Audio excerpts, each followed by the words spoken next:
It's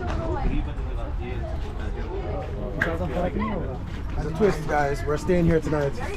Yeah. Nice. Are you taking those So not too far. This one, does anybody know where Woodbridge is? Yes. This came from Woodbridge. So the house was built in 1848. When it was first built, if you lived here, the whole keep coming in, everybody. I won't keep you in here long. I know it's smelly. I think the mouse has died. The whole family would have sat at the kitchen table and they would have eaten their meal. By the 1860s, which is what the village is showing you, the children would be eating here and the parents would be eating in the dining room because that's what fashionable people were doing. Ooh, speaking of fashion,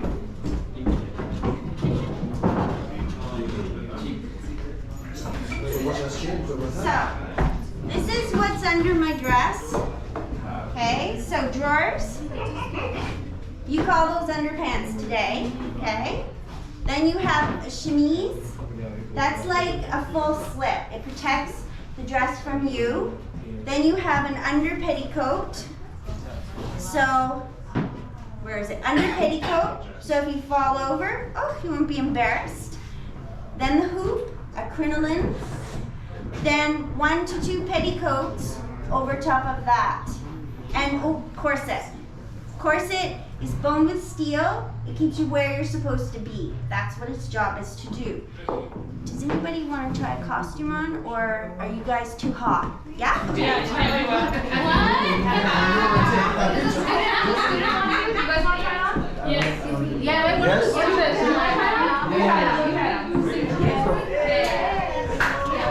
They're going to try on costume. So this is going to do the same thing, but you get it on.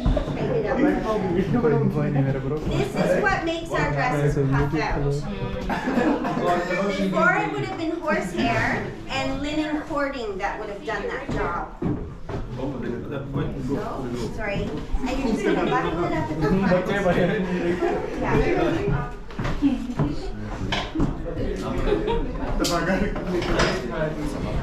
Right? And there was stuff underneath that. Yeah. Right? Like, what did they do during winter? I mean, summer. There. You know, winter is fine. This is going to Don't go need any on. coat. So they had those fans all the time. They sat there and didn't move. Like that, okay? Okay, and you can turn around so I can do that. Oh. Wow. So the shoulders drop down. It makes your shoulders look wider. The waist comes in because the hoop makes it go out. So it gives you that hourglass figure.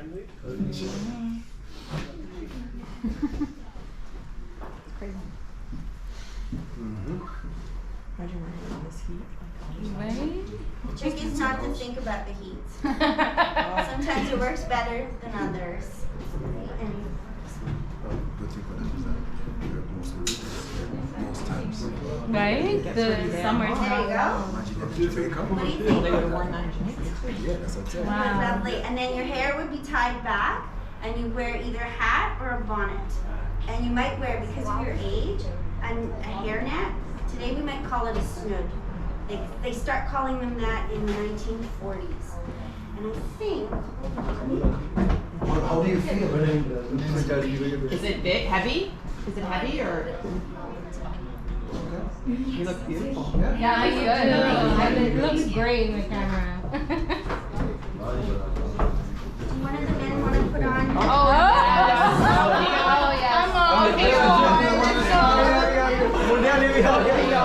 You want? Anybody want to? No, let Dion do it. If not,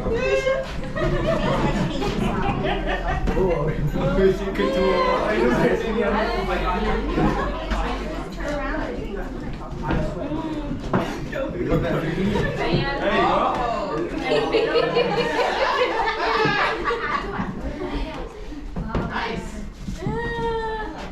The jeans really make me out. Yeah. Right? You're already looking 1860s, you know? yes. There you go. I'm telling you. So the well-dressed lady and gentleman. Pose, yeah.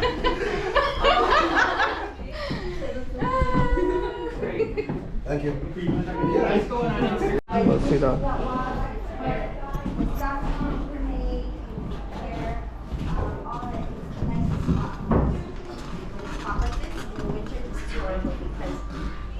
cold comes right up your feet and makes them ache. That's a bathtub from when he's an officer in the army, and that's the bathtub the family would have used on a normal occasion in front of the fire. What about all this stuff? Like way before? So those are all cooking tools. So this is called a potfridge pan. That's for making this pastry with apples. This is a food hasher. What is this? That's a lantern. So that's kerosene inside of there. The reason it's turned yellow rather than being just clear is because it's been in the sun. That's to measure out your flour, your sugar, whatever you're putting into your food, so you know how many pounds. How old are all of this? They would be 1860s or earlier. Yeah. All of these? Yep. Yeah. Everything's 1860s or older. Like that is an apple peeler up there, and that would be earlier. That's like the sampler that's in the kitchen, but that's something that a young man would make to show that look what a good catch he is. Got it. Wow. Yeah, and that's sort of the breezeway. We don't go in there, but that's where you would have gone into the yard to go to, say, the pump outside if there's one, to feed the chickens or the geese and things like that. Because even though the house is in the village, you still had animals that we would consider to be farm animals today. So I'm going to get you to come this way. Did you go upstairs and have a look yet? There was a room I wasn't allowed to go into in my own house. In the 1990s. Very, very beautiful. Yeah.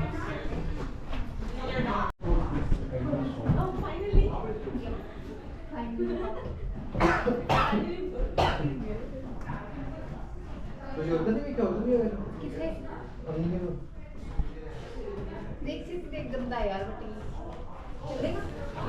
Seven? 3 bags falling.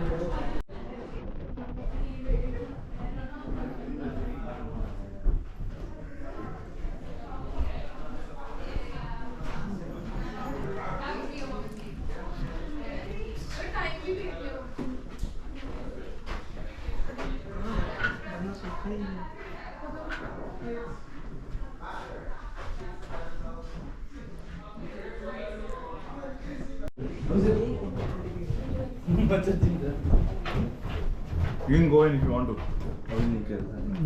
Yeah, you can go in over there.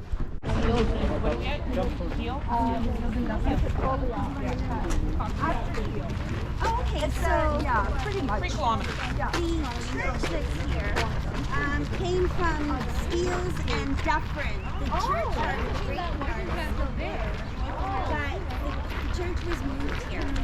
So there's that's the wheel I was telling you about. The dog would run in, just like as if it's a hamster wheel, and the cream gets put in the barrel, and the dog would churn the butter instead of you having to churn the butter back and forth. Yeah, that's it. Yeah. There's all kinds of different churns. Oh, and you were asking about the bathroom. So there's 2 outhouses, okay? So these are the outhouses for the school. So the boys would have one of them, the girls would have the other. And although it was probably the teacher's job to make sure they were tidy, she would have just given those jobs to the children. That's how she would handle it. And if we look at...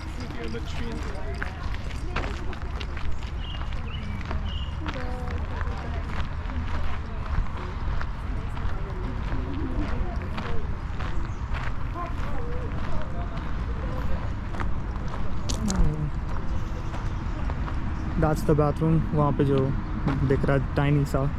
I don't know इसको क्या कहते हैं.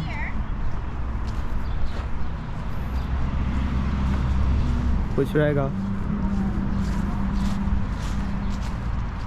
So these are 2 different breeds of geese. Oh,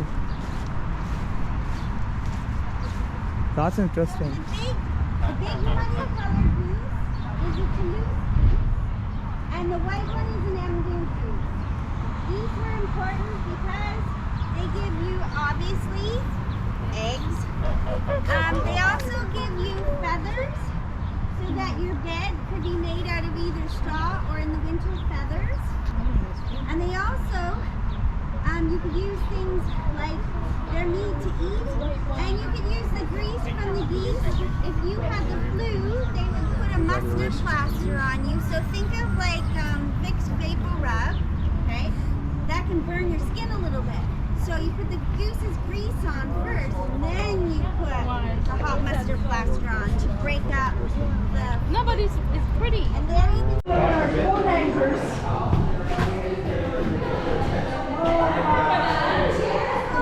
They're not bolted to the floor, so you can sit in the chair. You might want to sit in the bigger desk.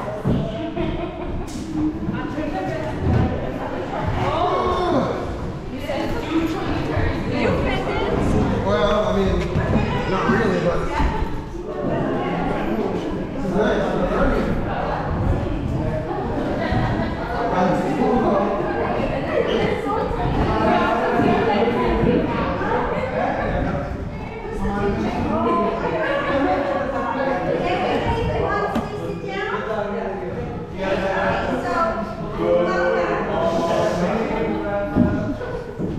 So this is a one-room schoolhouse, obviously.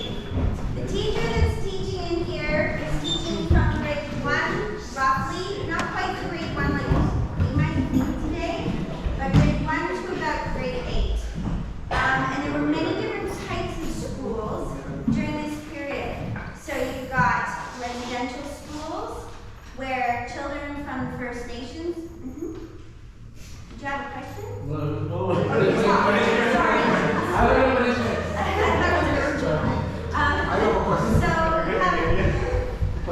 You said from grade 1 to 8, right? But not at the same time. Is that at the same At time? the same time. Okay. One teacher, 8 grades. But if you look at some of the school rules and think that the teacher, in order to teach in the school, what the superintendent, so the people that are in charge of the school, kind of like the principal, they expect them to be able to keep this classroom under control. You guys are a perfect example today. So if you imagine if I was the teacher, some of you tower over me. So you've come in and you're trying to fit school in. If most people are farmers, you're trying to fit that in a farmer schedule. The only reason children have time off school today, nobody cared about your teachers. They could have cared less. It's a farmer schedule. So children were pulled out in March. In March, that's when we get the sap from the trees, and that was the indigenous people showing the early settlers how to get that from the tree.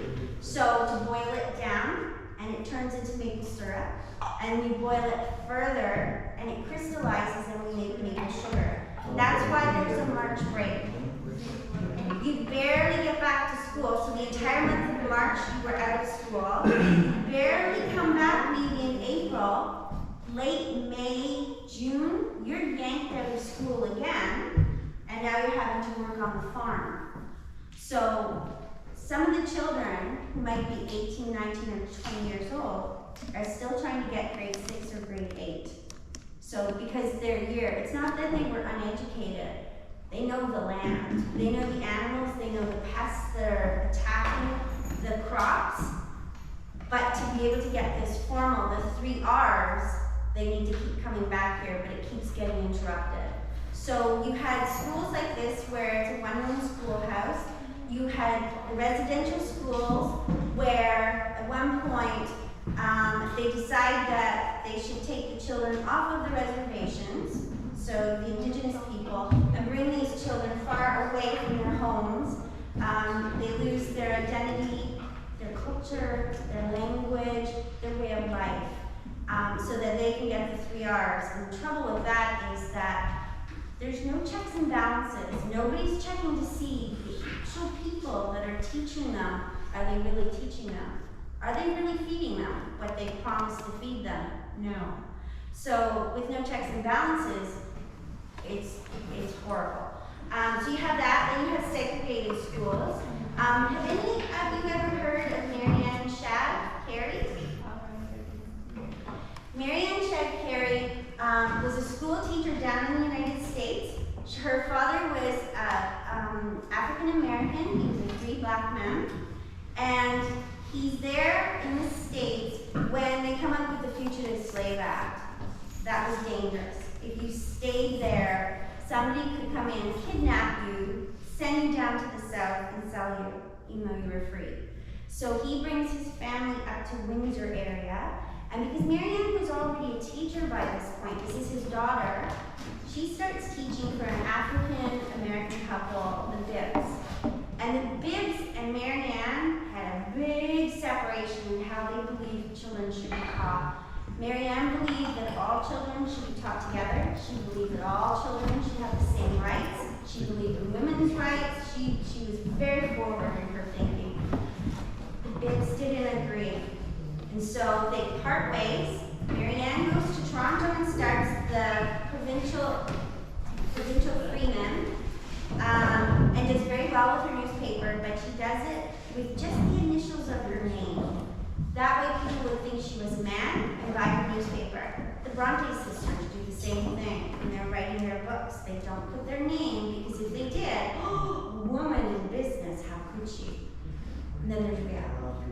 But so you have that, and then you have ragged schools, you had dame schools, you had private schools.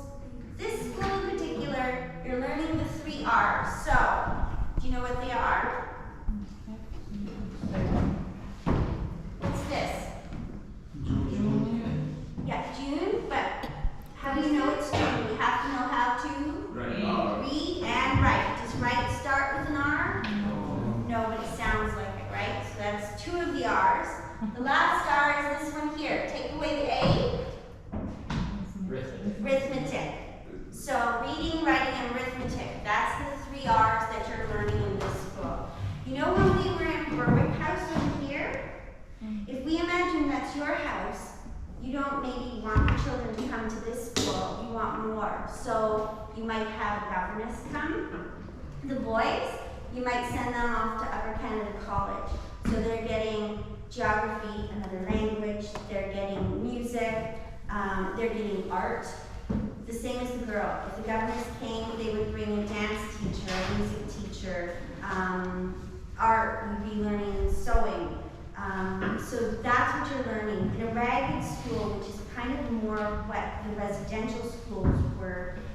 Not break the deck. Stone.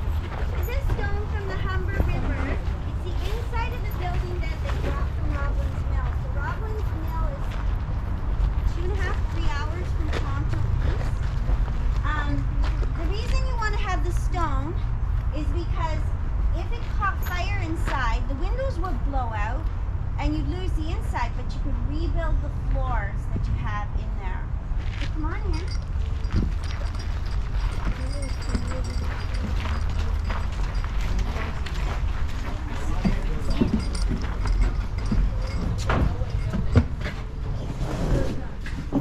So, here we have, I know it might seem kind of childish, but you can turn the handle on the model there if you want, and you'll see how the water in the water wheel affects all of the machinery inside of the mill here. So it does everything in here. So over here, when the water comes, one of the first basic things it does,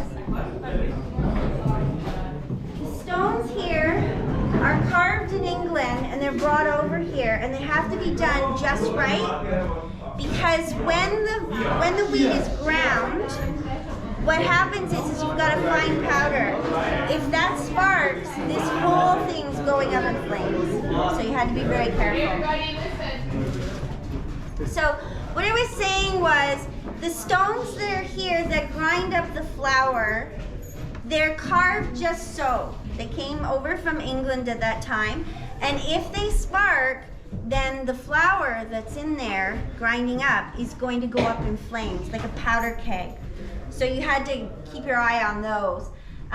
You also have all those gears help to take, this is a little elevator, and you can see on this side, and it would take the flour upstairs, because when you go over here, and over here, anybody wants to try? Yes. We have some pulleys, so it's not going in the elevator. This is manual labor, you've got to get it upstairs. This machine here packs the flour down or the grains, so there's no air in it. So you're not paying for, you know, air. And remember I said patience technology? There's your canoe. Canoes are good because they are made so that they cut through the water fast, so you can move fast, but they're shallow, and they've got lots of room, so if you've got things like wild rice that you're harvesting, or furs, you can put those in there as well as living. You can also this is so you can still hunt and that boat's still going to grow. Now, when you came to the miller, you had to pay the miller. Have any of you ever heard, here I don't have my back to anybody. Have any of you ever heard a saying that a farmer is land rich and cash poor? It means he's got lots of land, very little money, because all the money is either tied up in the animals or the farm machinery or, seed, things like that. And so coming here, he's only getting things ground up. He's not going to have money. So what he'll do is he'll leave some of the sacks of flour behind so that he can pay for it being ground up. That was an even exchange. The trouble, some millers would actually cut the flour with chalk or sand. They put that in the flour, so when you go to buy it, you know, you're not getting the full amount. And people got used to these kinds of tastes they didn't realize, kind of like Twinkies. You know, they're not good for you, but you eat them anyway because you're used to the taste. Up there is the sifter that sifts the flour. So whole wheat flour was the cheaper one. It's not what people wanted to eat. It's very gritty. White flour was what most people wanted because it's lighter. It's just, I don't know. It's, when you're working with it, it's more sort of cakeish, where the other is gritty when you do it, and it's a heavier bread. So anyways, that's where they would do it upstairs. There's 3 floors, different sifters as you go up for the different kind of flour that you would have got. But that's the scale, and this is the miller's office. Just gonna grab my basket. Did you guys want to go downstairs and have a look?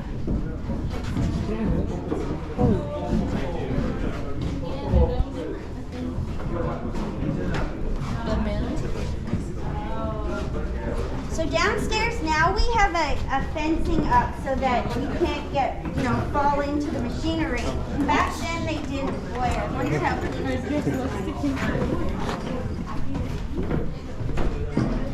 So that is where the machinery is. There.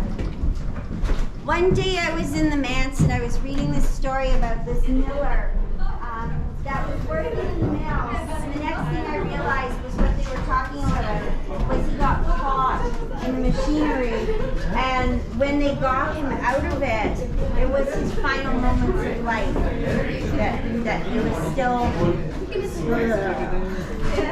yeah. Okay, so this is the downstairs, this is where the water goes through, that's where the machinery that's really making everything go has to be kept running smoothly and fixed up. Yeah, so this is where the water goes through on the bottom there. The one if you ever go to Lane Village, the water wheel is sideways in the water. It's not on the side of the mill. When he gets really flustered, then he makes this. Oh, did you guys hear a thump noise? Yeah, just right now. That's him with his feathers in his chest trying to make you think, oh, I can take you. So yeah. No, you can't. He wants it. So here's the hens. You'll be in my plate. And again, they're from Africa originally, the guinea fowl. They make great, like a calling sort of, like if somebody was going to try and attack, the guinea fowl have such a that you know. Kind of like with geese, where geese is super territorial. They're the same way. So this building here is one of the original. Yeah? We'll go there.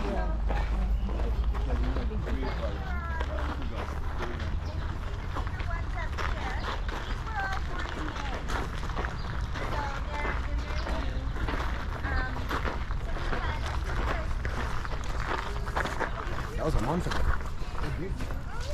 a month old. But it's great wool for shearing. Yeah. So in your family, it's made out of tin. In your family, there's one there and there's one over here. It's a foot bath. So the grown-ups would have their bath first. They'd share the same water. Then the oldest child would have a bath in the same water that the parents have had. Then the middle child, the same water that the oldest child, the parents have had. And then it would be the youngest child. There's a saying, don't throw the baby out with the bath water, because by the time the baby gets in there, it's pretty soapy. So after everybody's had their bath, you'd use a fresh pitcher of water to pour over your head to get the soap out. But you're using the same water because if you lived in the village and you don't have this stand of trees to go out and get the wood from, that means that you have to buy your wood. So it's just like you having to pay for your heat to heat the water so you can have a shower at home. Not any different. So it's tin that we're using, okay? And I'm going to make a little snowflake. That would be nice today. So in order to do, this is a barn lantern here. We'll take a peek at the Stong's house. But Daniel's a farmer. In order to be able to go out and see in the barn safely, he doesn't want to use the candle because if he falls, the whole place is going up in flames. This, or it'll blow, oh, there's one there. Or this one, if it's windy, it's going to blow out and you can't see what you've gone out to the barn to do. So, this one here, no matter how hard the wind blows, it's never going to blow this out because all of the holes in this flare out, okay? They don't go in, they go out. It gets air for the candle at the top there, and this little hood protects my hand from burning from the candle. So to make the patterns, I use an awl, okay, AWL. That makes the little holes, the pinpricks, okay? This is a mallet, and this has rawhide, cowhide on here, okay? If you had a hammer, then the bounce of that might come back up on you, but this will absorb some of that shock. And then we use a chisel, and that makes the petal marks that you see right here, okay? And the patterns are mapped out with a ruler and a compass. That's you. Okay, so a ruler and a compass to get all the dissecting lines that you want with it. So, tin is really sharp. If you've ever opened up a can of tuna, you know that your finger can go and cut that deep, that fast. So we need to ruffle it up like you see up here. Like also, remember the stove pipes? You ruffle one end and the other just folds over so they fit together, and then you have the stove pipe. That's how you make them work. Also, so you don't slice your hand off while you're working on it. That's what this tool here does.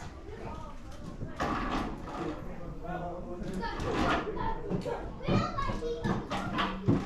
is it so loose? There we go. Now it's too much. There, see?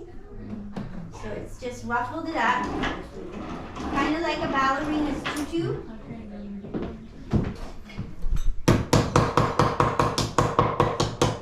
Wow. Okay, now I'm not going to blow on it. It's still sharp on the edges, but you would blow on the edges of it and it does this.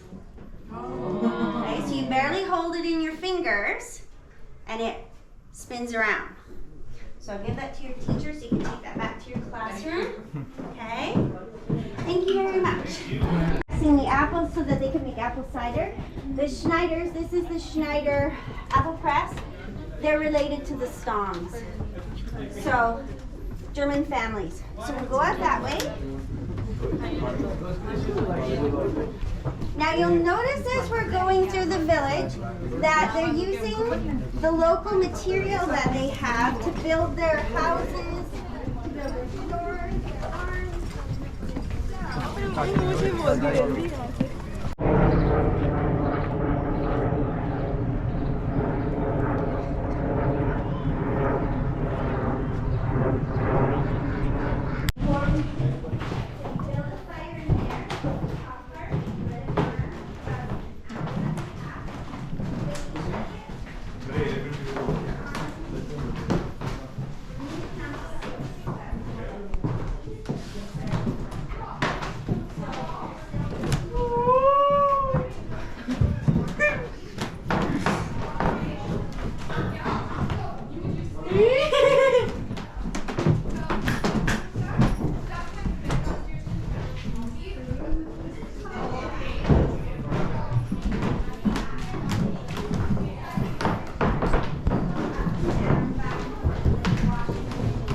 This was a child's doll.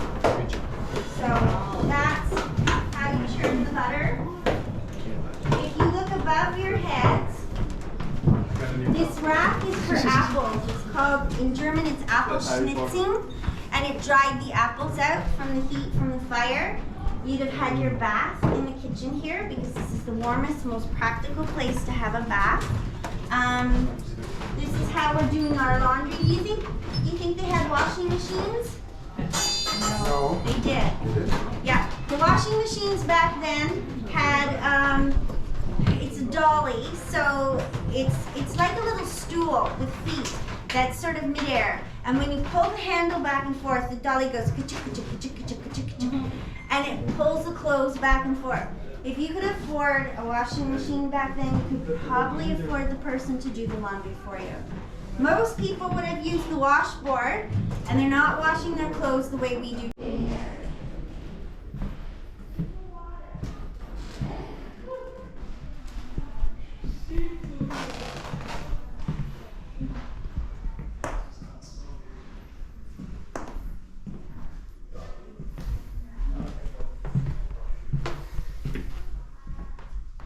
So ये basically इन है या hotel है जो 1800s में लोग rent out करते थे and I don't know that's all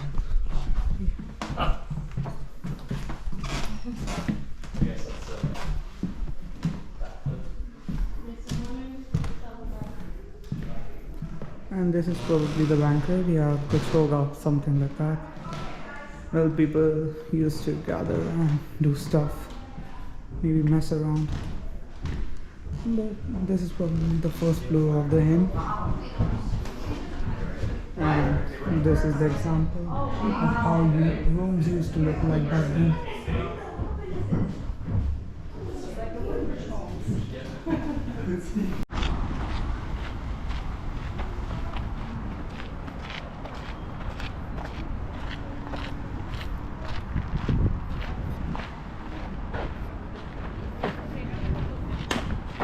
Oh.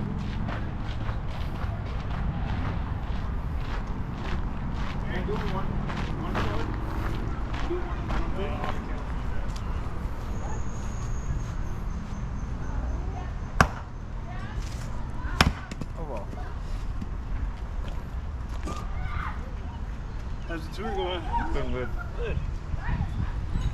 The Halloween part, the haunted walk. Yeah. It's like every single day, or it's like in September, October. No, they do it now. Do it now only? Yeah, Okay. I don't know the days if it's just Wednesday through Sunday. Okay. Okay. Yeah, but it'll be on the website. Okay.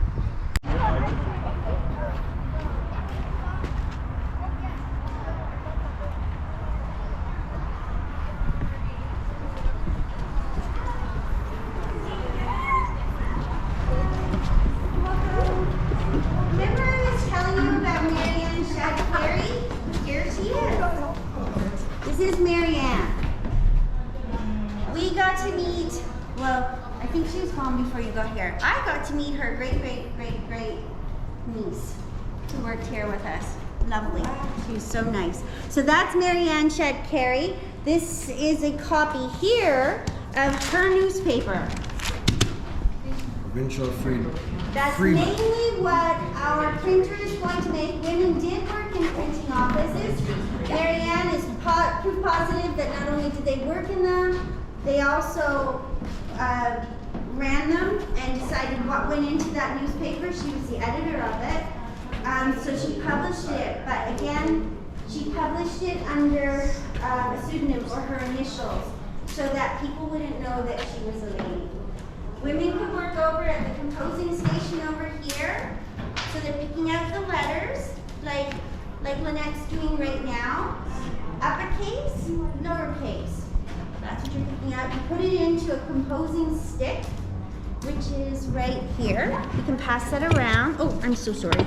Right there. You put it, the letters in. Wow, this is too much. Now this is oh man, can I buy this house? I will pay $10 for this house. Thank you. This is the tavern, right? What is it? Wow, this is the halfway. So we can come on in here and have a seat.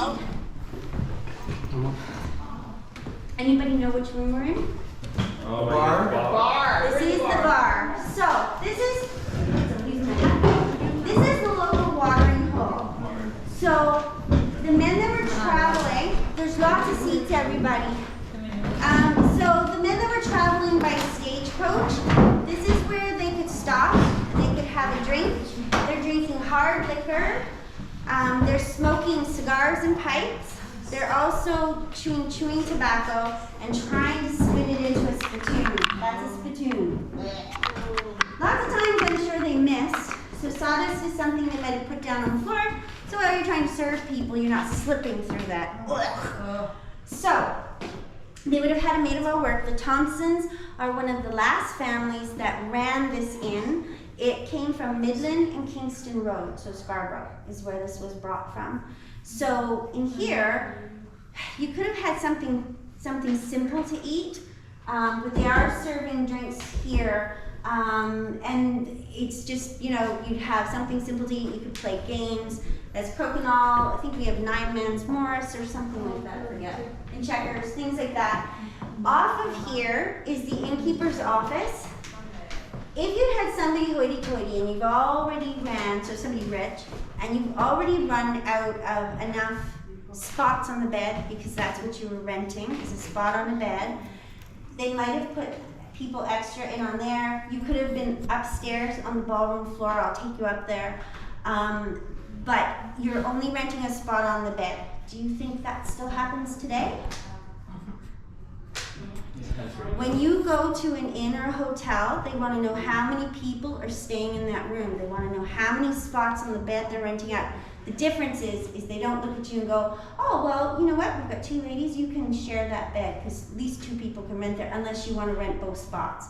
They kind of cover that now. So at least there's that today. So in here, you'll notice this is a commercial building. So we've got a fireplace in here. There's a fireplace in the parlor. So the ladies are not coming in here. That's not to say.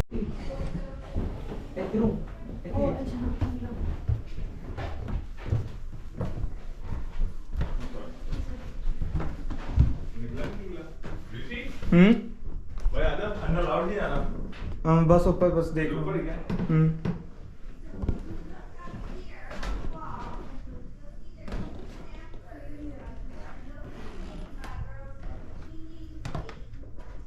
This is basically the portrait of the 1800 houses back then in Toronto. Like घर ऐसे design थे. I believe this is the room जहाँ पे dresses बनाए जाते थे. This is the bedroom and another bedroom, another one and another one. तो like जो तुम सब लोग ने अभी देखा वीडियो में, that was basically the representation of the 1800s कि like 1800s में कैसे तब टोरंटो के घर और वो सब कैसे दिखते थे, like the school, the पता नहीं houses and all that stuff, and उनके bathrooms भी like they had portable porta potty, ठीक है, not porta potty exactly but like portable उनके पास शिट होल या समथिंग रहता था उनके पास बैक देन, ठीक है. And it was really fun, you know. And honestly मैं लाइक अब रिकॉर्ड भी नहीं कर पाया उसके लिए इंट्रो, बिकॉज क्या कहते हैं, आज तो सैटरडे है, ओके, एंड ट्रिप था थर्सडे को, राइट. तो थर्सडे को मेरा alarm it didn't go of, okay, at the right time. तो मैं उठा, आई सॉ कि इट वाज ऑलरेडी 8:30, ठीक है. मैं जल्दी से नहाया, मैं फ्रेश हुआ and I went straight to my university to check exact location क्या है.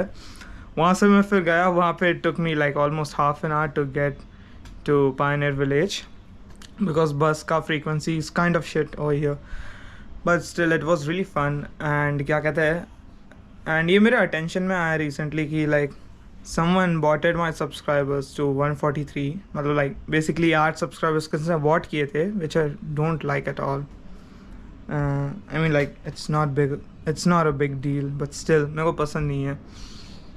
And क्या कहते हैं, it was really fun, you know, कि 1800s में लोग कैसे रहते थे. It was insane, like, and क्या कहते हैं, there were still a few more clips, not clips exactly, but like there are few more things that I wanted to record on my GoPro, but क्या कहते हैं, battery की वजह से मैं रिकॉर्ड नहीं कर पाया because my battery was really low at that time. Like उनने प्रिंटिंग प्रेस दिखा के एग्जैक्टली कैसे वो लोग प्रिंट करते थे back then, and it was really marvellous. Like बहुत मस्त था. That's all. Hope you guys like the video again, and अगर तुमको पसंद आया है तो make sure to like the video, share with your friends, and obviously subscribe. Yeah, please. 135 subs पे पहुंच चुके हैं. You guys are really marvelous. Like, thank you so much for the support. पता नहीं एक दिन 100 के नीचे subs थे and now I have 135 subs. I mean, it's still a small number, but दूसरों के लिए होगा, but for me right now मेरे लिए थोड़ा सा it's a big number because कोई भी चीज़ में टाइम लगता ही है. And I am also really sorry कि मैं रिकॉर्ड नहीं किया बीच में because I had zero discipline. ठीक है, मैं अभी भी डिसिप्लिन ढंग से फॉर्म नहीं हुआ है. मेरा डिसिप्लिन अभी भी बहुत ट्रैश है, but like I am trying to cope up with it. And क्या कहते हैं, मेरा जस्ट अभी सेकेंड सेमेस्टर ख़त्म हुआ है, so I am kind of happy and I try to upload a few more videos. तुम लोग जैसे यहाँ पर देख सकते हो कि I have a few trips coming up, like 21st को है, 22nd queens park and all that stuff. ठीक है, सो वो और वीडियोस आएंगी, बट लाइक अभी एग्ज़ाम्स ये सब ख़त्म हो गए, सेमेस्टर ख़त्म हो गया, तो I will be free and मैं ट्राई करूँगा एक्सप्लोर करने का टोरंटो को. That's all for the video. Thank you everyone. Sayonara.